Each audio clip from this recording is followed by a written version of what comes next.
didn't work, Matt. You were not on the mic. Very nice speech, by the way. This is a very amazing, touching day for everybody. So we all in the family appreciate every one of you coming very much. So first I'd like to say thank you to the wise and honorable Mark Drake for officiating today's wedding ceremony. Mark did a great job as stand-in since County Clerk Kim Davis was unavailable.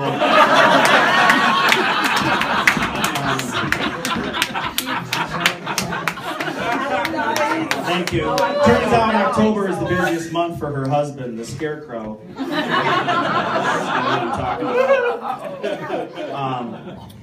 But Stephen and I go back a ways. He's my older brother.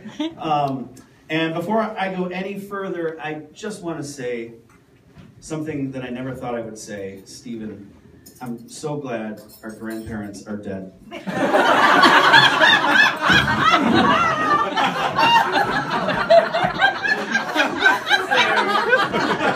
Although I'm pretty sure at least 2 of them are rolling over in their graves right now.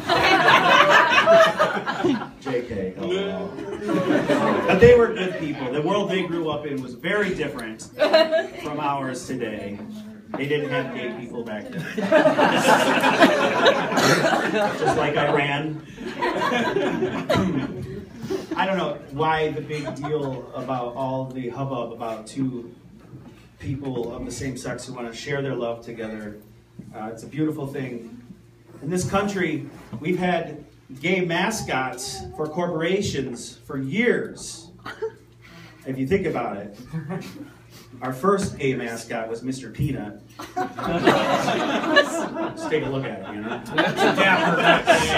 Black tights, silk top hat, little 2-step. He was a homosexual. But it's worked out for everybody. For the last 80 years, he's been our go-to guy when we're looking for a handful of salty nuts.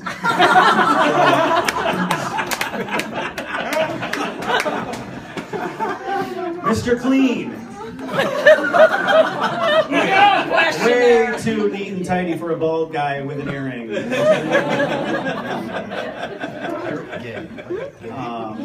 Aunt Jemima. Big fat lesbian. Why do you think after all these years she's still just an aunt? Her and Mrs. Butterworth are kicking it in the Syrup Sisters.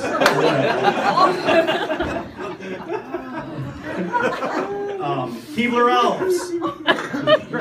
Bunch of dudes wearing aprons, making cookies up in the gay tree. Now you're messing with my people. You're really good at packing the fish.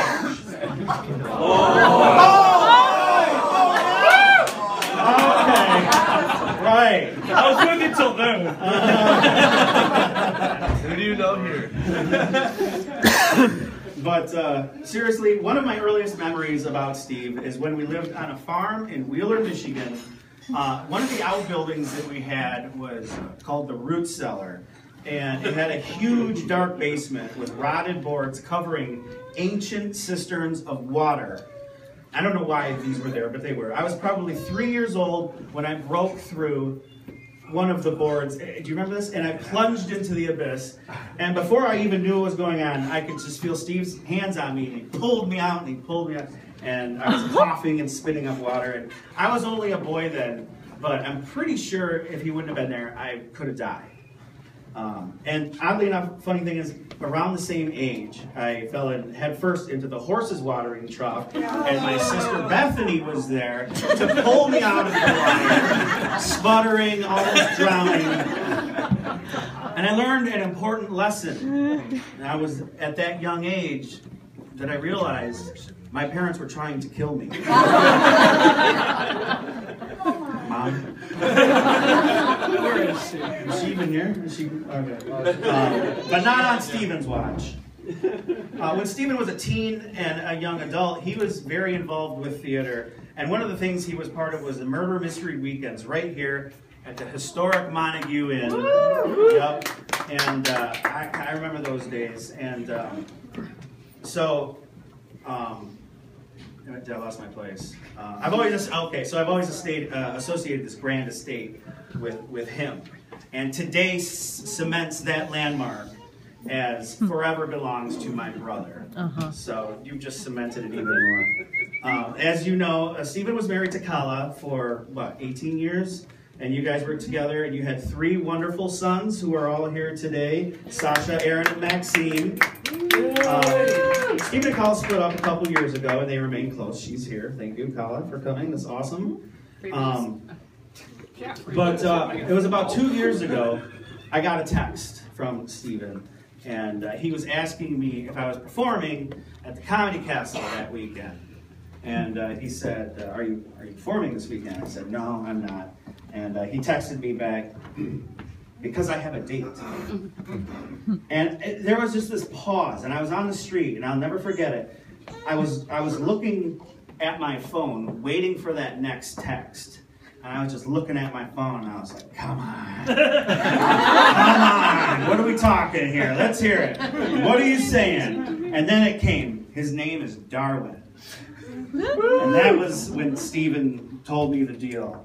And that's how he told me. But I never expected it to affect me the way it did. I was profoundly affected. It was like a piece of the family puzzle had finally slipped into place after so long. Or a lifelong pebble in a shoe had been removed from my shoe. And I was amazed that I felt such relief. So I can only imagine how you two must feel, and how you must feel. So that's what we're here to celebrate, life and who we are, all of you. Today, I am gaining another brother. Darwin, I salute you. Stephen, you both, long may you live in love and happiness. Thank you very much. Hear, hear.